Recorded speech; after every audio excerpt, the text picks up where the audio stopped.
Hello, Sagittarius. Welcome to Karma on Deck. I'm Karma. This is your weekly reading for, what is it? April 7th. I can't believe how fast that has gone.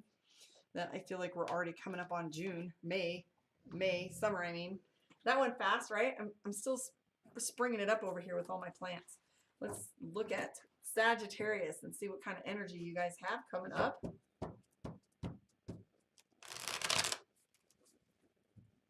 And I'm finally all caught up with my videos. I'm exactly on time, so they're consistent.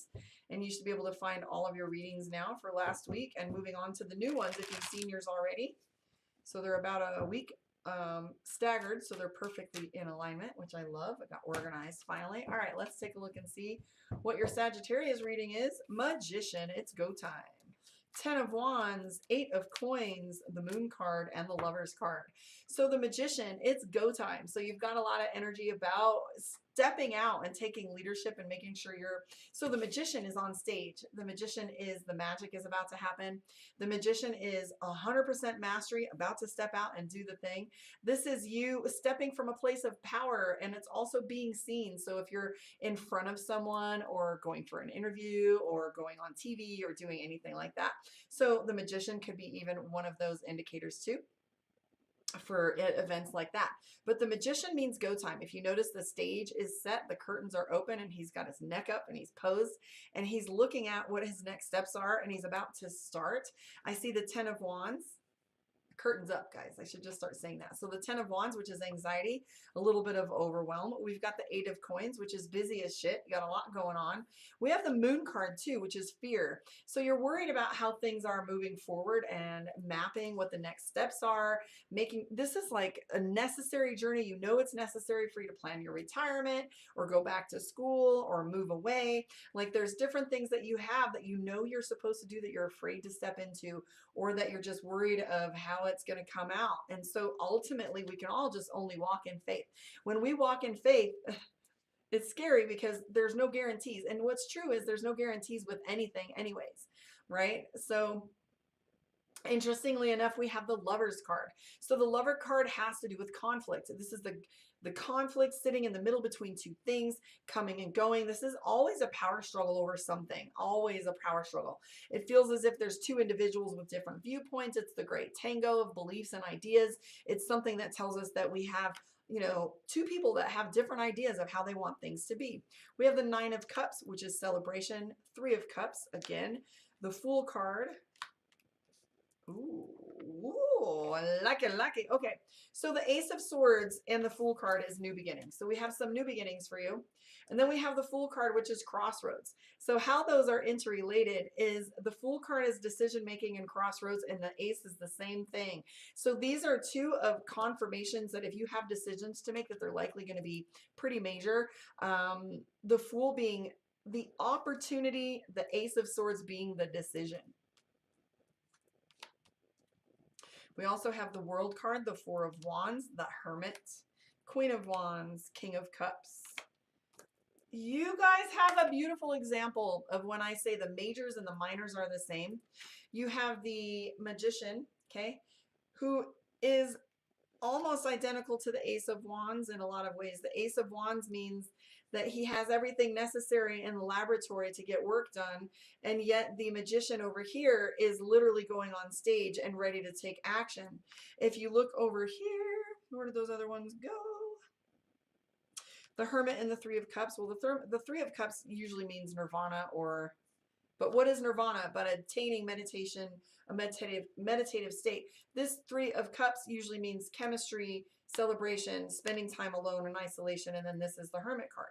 So there's 2 of those, and then you have a major and a minor, which is decision making. So this is all confirmation for Sagittarius. You have some decisions that need to be made right now. It is really go time for you to get some things done. I am seeing the Lover's card in play for you, so you're questioning everything that you're doing. 4 of Wands has to do with your foundation. What is it you're doing about your foundation? Where do you stand? We see the World card. Okay, so the World card is our card for abundance, expansion, love, pleasure, joy. It's the height. It's really the big one, right? So wanting more for yourself is another card that's coming up for you. What's all the anxiety about?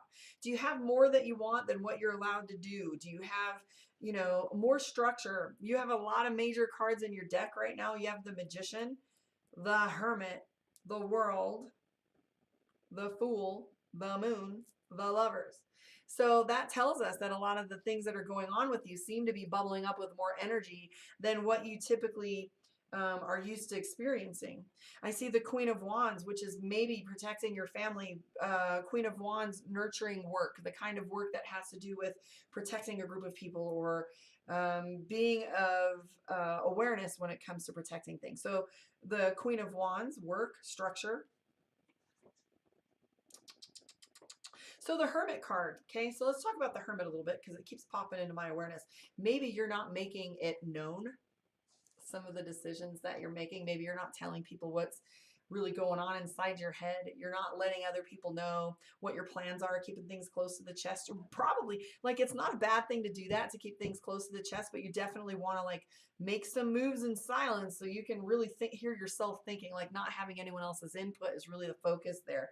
I do see the Four of Wands where you're making sure that you are, I say this all the time, making sure your foundation is strong, but that's just like shortcut for me to remember. But the Four of Wands are the pillars of our life, the four pillars of our life. You're trying to make sure that they are all in balance, really. So your work, home, love, money, like just what your health, the different pillars being of balance is what you're looking for right now too.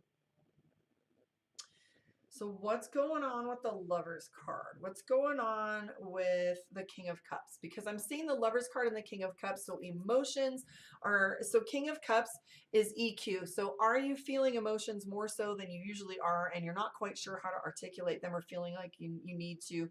And we have the Lovers card. So there's some of this back and forth going on with someone where you're not sure what it is you should do. And it's almost like a tango. And so what do you do with a tango? You keep on dancing or you end the music. So the tango here, where is the power struggle? And here's the interesting thing about the Lovers card. It's like, never forget your role. The dance, the role of finding your role in the tango. What is it you want out of it? And once you figure out what you want from it, and you stop letting other people play the power game with you. So let's take a look and see what your moon reading is, because I was just about to go on a huge tangent with Sagittarius there and the Lovers card, which has to do with the reason why we struggle with other individuals in power is because we don't come from love. And it's interesting that the Lovers card is literally called the Lovers card, yet it's not my favorite card because it has very little to do with love. The Lovers card is a power struggle almost all the time. And, you know, in my leadership program, we talk about what you resist persists. So if you're pushing on something and they're putting back, it's a standstill. But if you're pushing on something and you let go, it just, you can pivot and let it move. So why is the power struggle such an important component for so many people? It's like power and control is, I don't even understand why the Lovers card has so much to do with power when it's, the Lovers card is about love. But that is what happens when we put two people in a room together, is there's always a dichotomy. And until people are really honest with what they are and they're just authentic, then that becomes what someone wants out of something instead. So the Lovers card is not a happy card. The Lovers card is something that really brings up some deep-seated stuff, and it shows itself. And I always dance around it because I always try to make it, you know, people have these beliefs about the Lovers card. They're like, oh yay, the Lovers card. I'm like, that tells me there's something underneath that you aren't addressing, or the fact that, you know, people are able to manipulate you, or you're manipulating others, or that two people are standing next to each other and there's power involved. All right.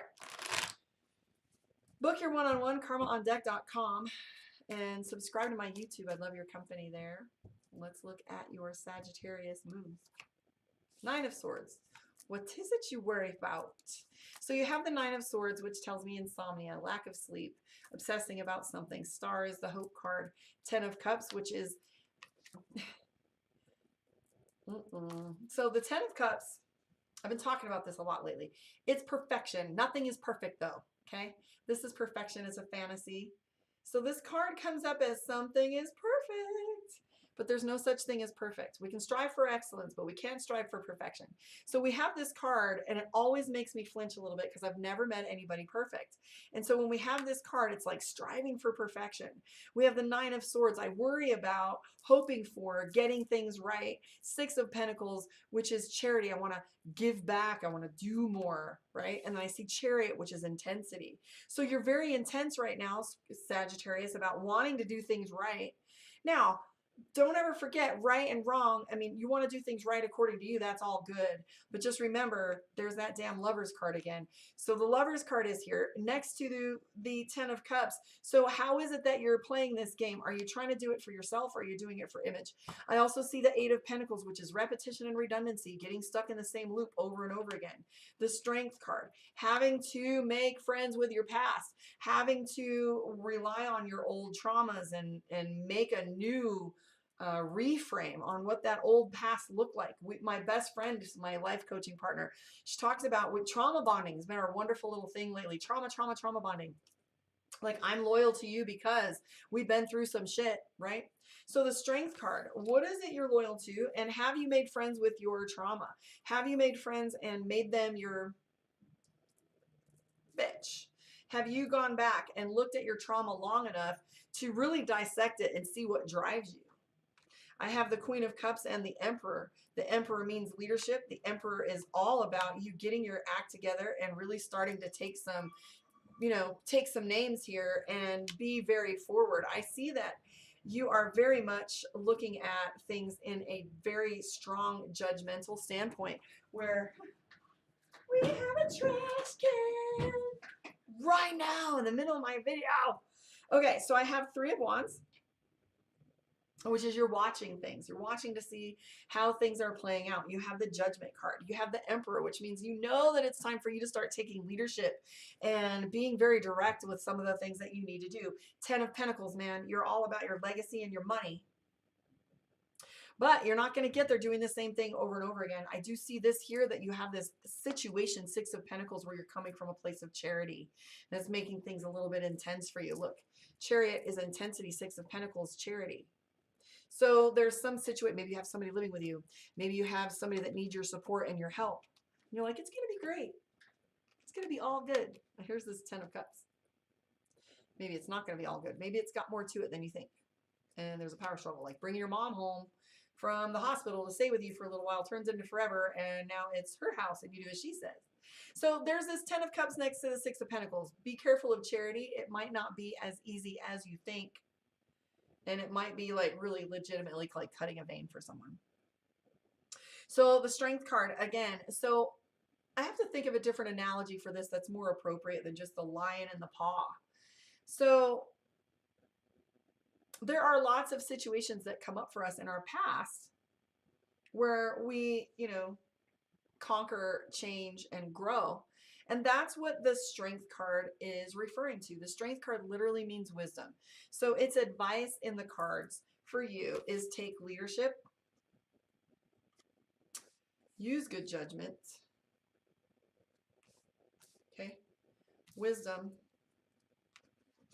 and be careful of the power play. And make sure you're not biting off more than you can chew, and signing up for something where you're going to be giving more than you have capacity to do.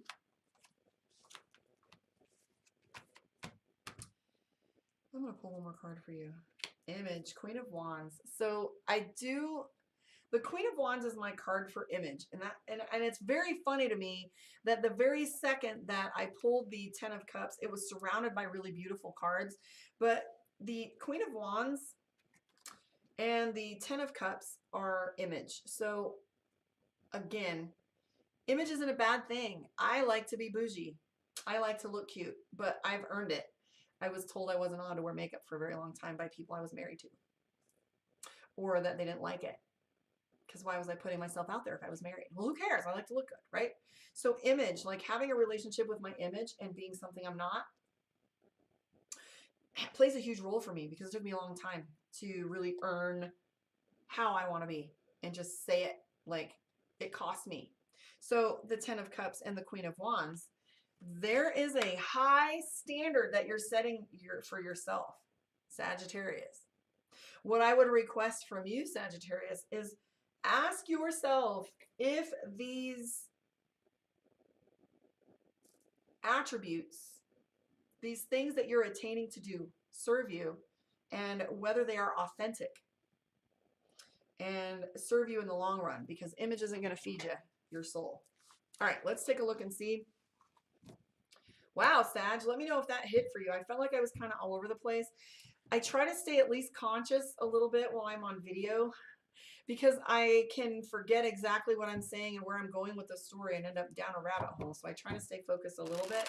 If you want an in-depth reading on that, let me know. Hopefully it made some sense. I'm not going to watch it because it's probably more all over the place than I think it is, but I pray the message came through for you for whatever it is you needed. I'm going to pull a card for you from Divination of the Ancients. Phrenology. So this card right here refers to phrenology, which is certainty. Precision, like you're really getting these cards for being exact, and look for a confirmation before you move forward with anything. I usually don't pull 2 or 3, but look, precision, exactness, numerology, which is more exactness, and then we have the shooting star, which is confirmation. So don't go pull the trigger on anything unless you have a confirmation, a solid vetted track. Thank you for hanging out with me. I'll catch you guys on the flip side. I'm going to shut up now. Let me know how you feel your reading went. Tell me where you are in the world and if it resonated at all, because I get sketchy. I'm like, sometimes